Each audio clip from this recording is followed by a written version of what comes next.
Thank you, Allegra Kent, for your thrilling coaching of the second movement of Balanchine Symphony in C, among the most privileged and beloved ballerina roles in the entire repertory.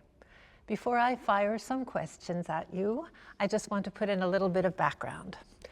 Balanchine choreographed the ballet in 1947, a year before the founding of New York City Ballet.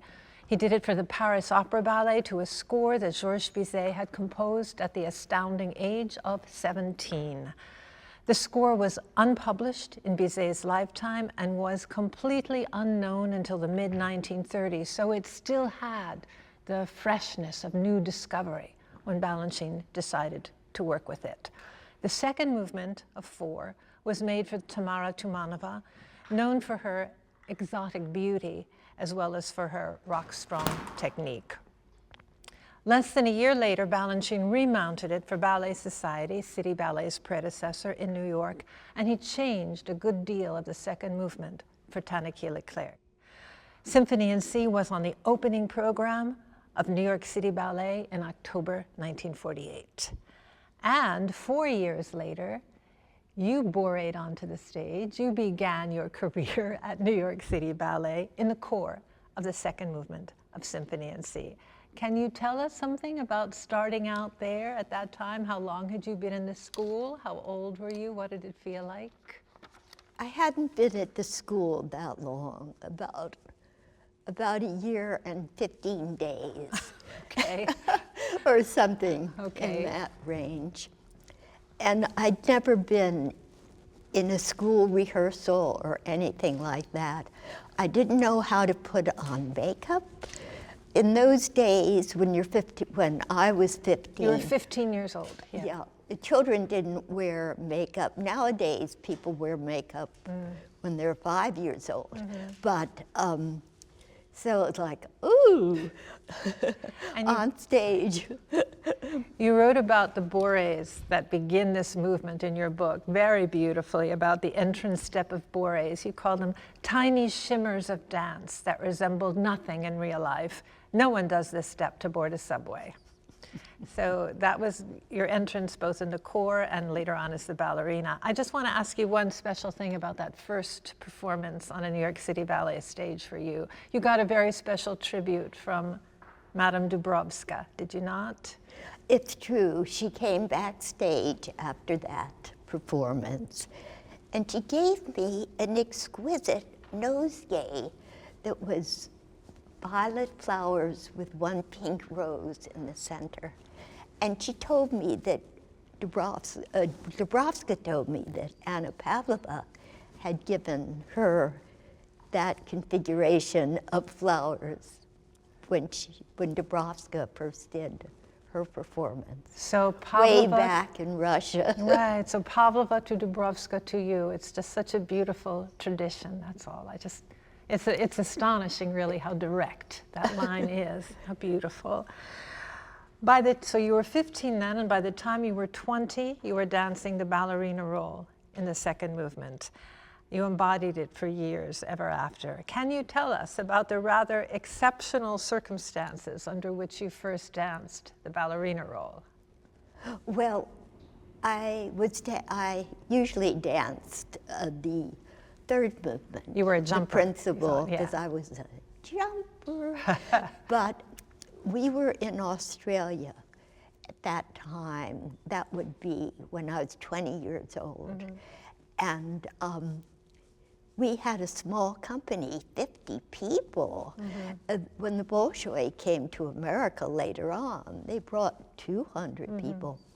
And we were doing 7 performances a week. And there were a lot of injuries. Our ballet mistress was Vida Brown. And she came to me in the dressing room and said, well, we don't have anyone for the first movement for the matinee. I think you better learn it. Oh, of course. And then later she came to me in the interval. Same day.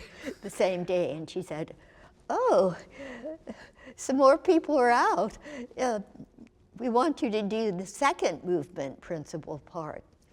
which I'd never done before. So one day I was thrown on under the equator in Australia in 2 parts I'd never done before. First movement. And that week I thought I was going to be off and I was going to go to the Great Barrier Reef. So instead of You that, never saw the Great Barrier Reef. No. But you saw the second metaphysically movement I of saw it. But Balanchine was not on that tour, right? he may have gone to Japan. But not, he wasn't in And Australia. then he didn't go to Australia. And on that tour, before we got there, we had a lot of injuries, and we had such a small company. So I remember that Vita Brown had a rehearsal in one of the airports of Western Symphony. Oh. A very impromptu company. And no one looked, you know, they were so busy with finding the popcorn and whatever. When you got back and started dancing the second movement ballerina role in New York, did Balanchine ever coach you? Did he ever say anything to you? No. No, nothing. No.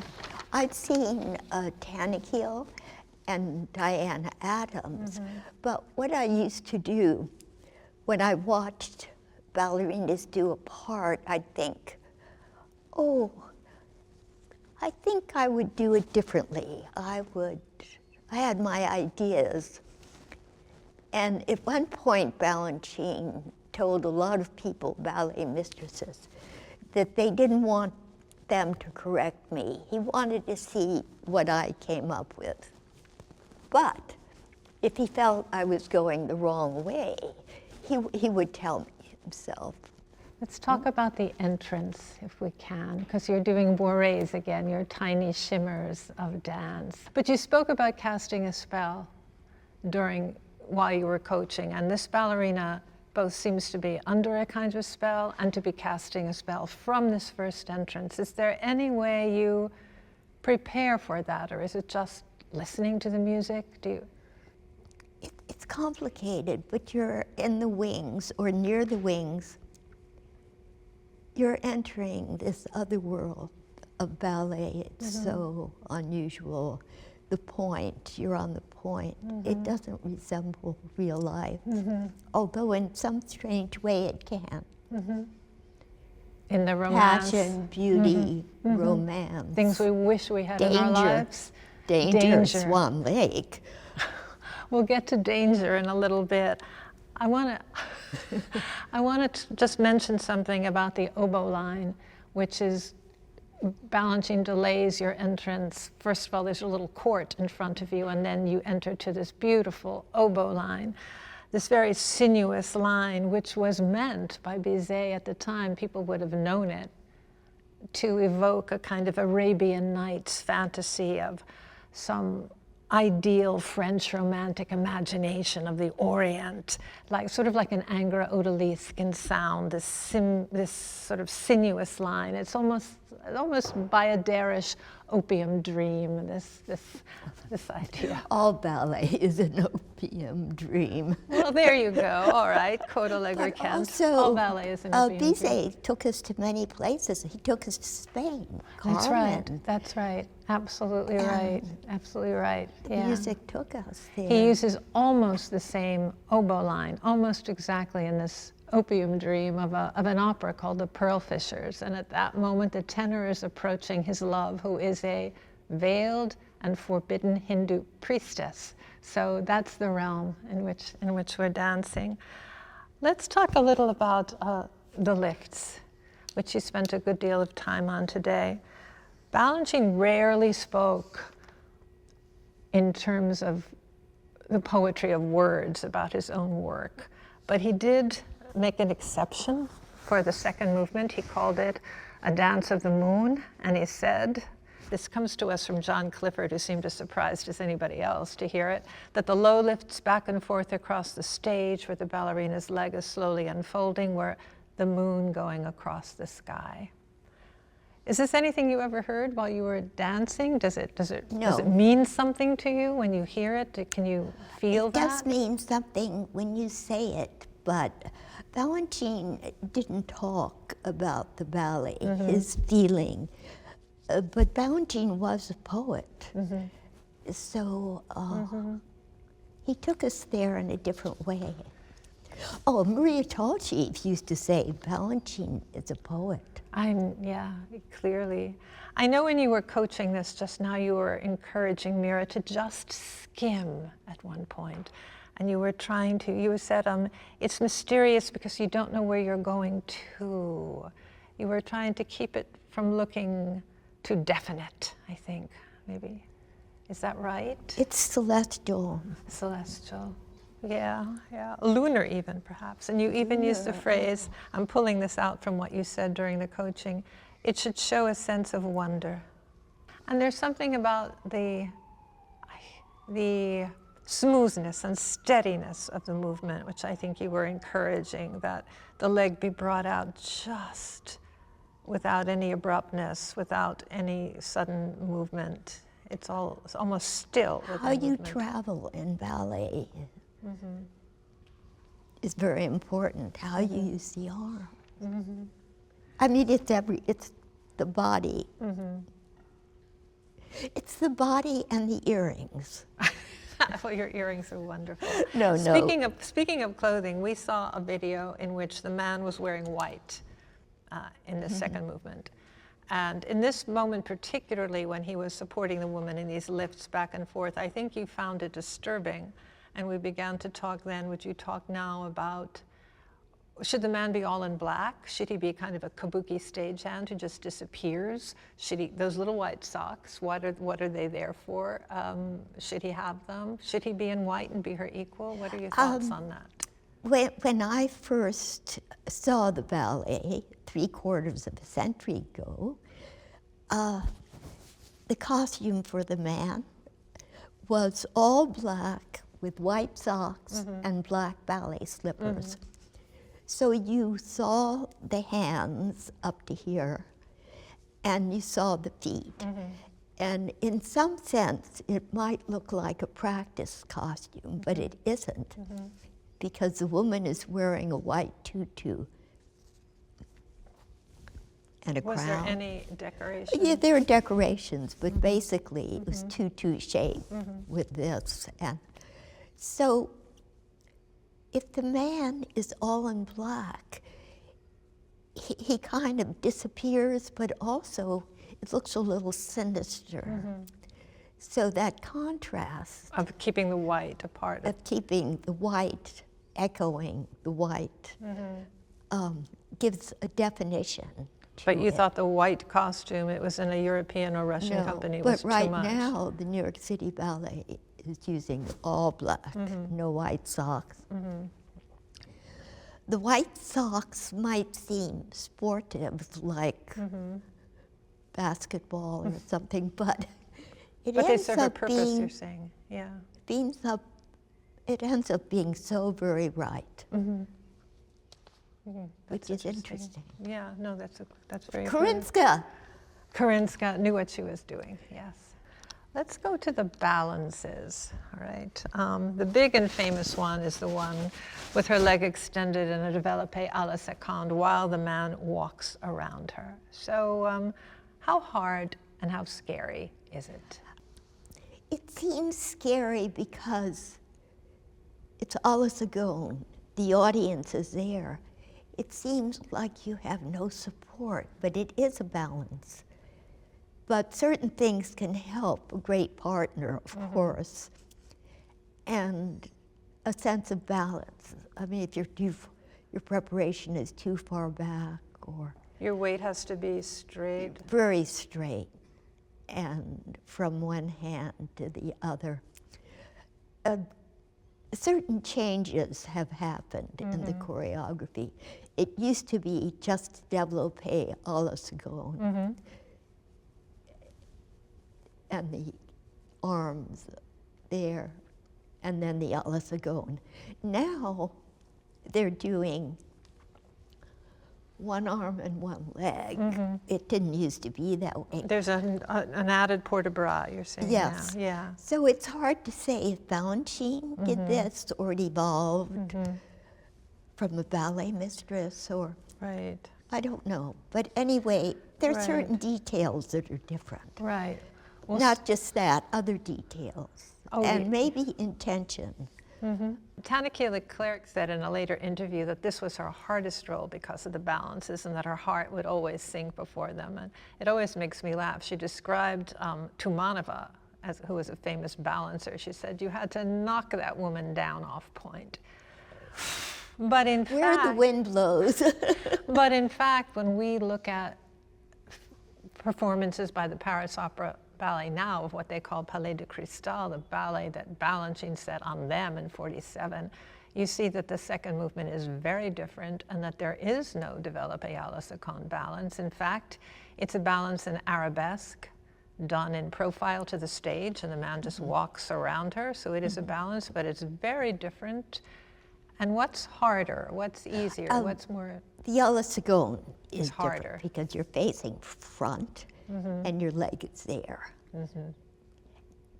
And then in an arabesque, it's, let's say that's the head and the arm. It's more like a teeter-totter, like Tolstoy and Turgenev on a teeter-totter. Okay. That has nothing to do with what we're talking about. But it does have to do with Tumanova somehow. Tolstoy and let's put Tolstoy and Tumanova on the Her name teeter-totter. also starts with a T. There we go. It's harder in the à la seconde. And yes. maybe for Tanaquil Leclerc with those long legs, cantilevering Well, it I up. think you're focusing front. Yeah. And here, it's sort of like the wings are your friend. Yeah, so That's interesting. So you have a sense of impetus or direction yes, to the wing. That's very interesting. Psychologically, too. There's a lot of things that are psychological. What happens on a rake stage when It's you have to do that? Easier. the It's easier? balance. Yeah, I wasn't dancing that when I first went to Europe. How old was I? 16 or something. And when I saw the rake stage at La Scala, I went, the rehearsal room was also raked, and the windows were also raked. And Jacques d'Amboise said to me, you'll find it's easier to dance on a raked stage. In an extreme balance like that, even? No, he's just talking in Just general. talking about in general. And did you find that to be true? Yes. Well, certainly easier to go down than to go. Hark! Nobody slid into the orchestra pit? You're all right? All right, another question. I think I know your answer to this, but I want to hear it. We were watching some videos and we saw some ballerinas of other companies in that à la seconde balance bring that leg right up to the ear. Is that something you should do because you can do it? I think it spoils the line because if you have your body here and your leg there, it's sort of, but if you have both your leg and your body there, it's not as interesting. It's more acrobatic, but I'm not saying that acrobatics shouldn't be in ballet, but for symphony and C, no. Right. This makes me think of the many times today during the coaching, not in this particular moment, but throughout, where you were trying to get more variety into the height of arabesques and arms, that they shouldn't always be as high as you can go, the arabesques, certainly. Can you talk a little bit about that? Yes, because every arabesque shouldn't be up here. Every arm shouldn't be up here. You want a variety of the intention and where you're going. And then, so you want variety of movement, a variety of leg height. And if you can go up here, I think this is too acrobatic, unless you're an ice skater or something, but I don't think it would work. But the variety, the height of the arabesque, the height of the arms, it's the choreographer's intention, but somewhat it's the dancer's intention because Yeah, I think you were saying, especially early on in the movement, you're going to have a lot of big arabesques by the end. Don't give it away now, in a sense. Is that right? Yes, you Yeah. want a variety, because that changes what the audience will feel, what the music implies. And if you want a skimming, skim across the ocean. But then if you look at the moon or something in the sky, an albatross or some other bird. Maybe less doomed bird, if we're lucky. The penché. I know that actually Mira asked you about this. Mira asked, should I be touching my head to my knee in the big penché after the à la seconde balance? It can go very low, but you know, it goes close, but not in a distorted way. So I think it all depends how you do it. Does it depend on your mood on a given night, if you feel like it, or you don't? Yeah, it's motivated by the movement and what Balanchine wanted, but it's not necessarily. It doesn't have to be a split, yeah. And what about the tutu? Let's have one more costume question. Okay. What about the tutu, and especially in the penché? Yeah. So Krinska knew how to make a tutu, so it, on something like a penché, it didn't flop into your face. It kept the same relationship. You had a much smaller tutu than they wear nowadays. It was smaller in also, circumference but still, and length, yeah. It's the tutu should not go whither and thither. Right. The series of great plunging falls backward into his arms, and then the penchés in between. You were pointing out a few things. One, before this, you were pointing out how important it is to come off of a very tight base. Yes. Is that right? So, yes, I mean, you'd have to see this. It's hard to explain, but the ballerina is straight up. The man's arms are to the side, and they're there. So you have a balance of color, tutu, face, hands. There is a little exhale, but it's not like, aha, it's a time for the coffee stirrer to fall back. But There think, is yeah. a little breath, and then it's back. So So you had there's 2 nothing stiff in this. Right, but you wanted that tight fifth, so Yes, it comes well, out of. people do that. People a do tight that. Fifth. And then this total release that comes out of It's that. released, but you also bend, and then he brings you up. So I mean, there's so many details in the choreography. I think you referred to this as just a little bit dangerous to this afternoon, or giving a sense of danger anyway. It's more a sense of what step will occur now. Oh, isn't that beautiful? And also, the music, it takes you back with it. And actually the man in this does no pirouettes. In the finale, he does. Yeah. He is very simply He carries her. Yeah. carries her and makes everything she does look beautiful. So it's line, it's passion because of the music and the choreography. One of the next steps that comes out of these dramatic falls back into his arms, back and forth, is another beautiful penché, and you worked on this with Mira, or you talked to Mira a good deal about this. It's where you place your own arm and your hand out into the air with great tenderness. Yes. So the timing has to be perfect. So he has to promenade her in time for her to be tender with that gesture. We have to see it, and musically it's so moving. It is so moving. To me, that gesture is you. It's you doing, that's Allegra Kent doing the choreography, but it looks, that's what you were saying, I think about you have to be yourself and do the choreography at the same time, and everybody will find their own place where you know, oh, that's you. And that's very you, giving that Well, it's a tender discovery moment. because I think Makarova said that every performance is different. And that's true, Yeah, except in the movies. that's true.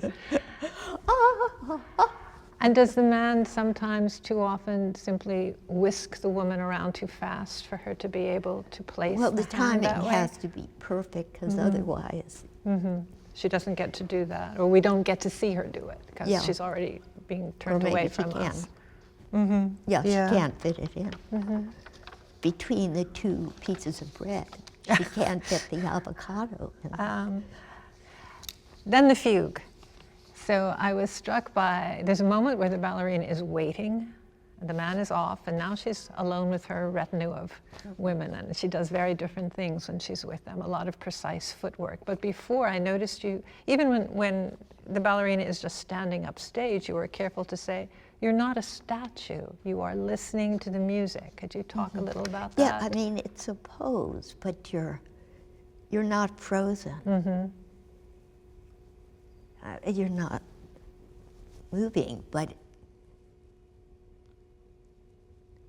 and then you're compelled.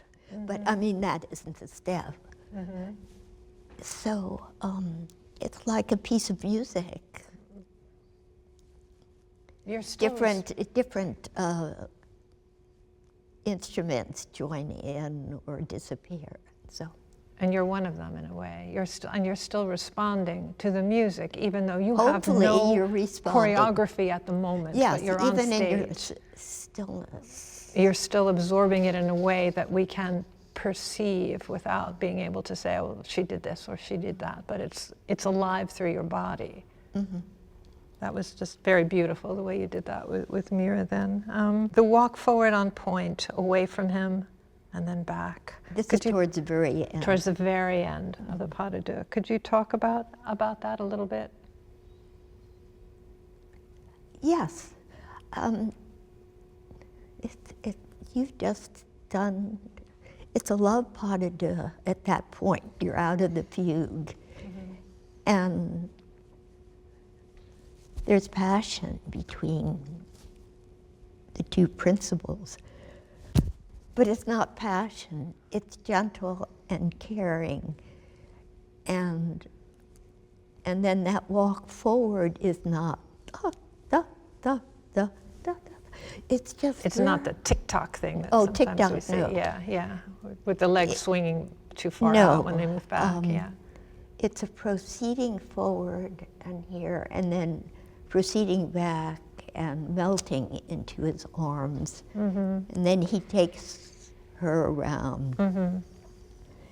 And she's there, and he's here. And on the last note, her hand changes. And you look at him. Is that right? Yes, You turn to yes. him, and you're on your last note. The very ending, The very Balanchine, this sort of. You said at the very end, you turned around and you look at the man, and you've said during the interview and during the afternoon, you're aware of him being there, even when you're moving away from him and then stepping back. Oh yes, yeah. But I know when you first enter, you don't look at him. You seem to be in your own there world. are very few times. Tell me about how often do you look at him? Well, I didn't count them. Well, I but don't mean it's certainly yeah. on the kneel, one of the kneels, you acknowledge him, and he acknowledges you. But for the most part, you're not looking at it. But you're aware, you're saying of him, the way you're Absolutely. aware of the music when you're not even dancing. How did I get here if he didn't lift me up there? All right, one more thing. Okay. One more thing only. Since, just a story to show that Not everyone reveres necessarily the ballerina of the second movement in Symphony in C, and I wonder if you would tell me a story about Madame Pourmel when you were backstage. Is it 1962 in Russia, waiting yes, to we go were on in the second movement of Symphony in C? Yeah, it was a very exhausting tour. Actually, in 1962, when we were in Moscow, the Cuban missile happened, and the Russians liked me. I don't know why. We can figure it out. Maybe.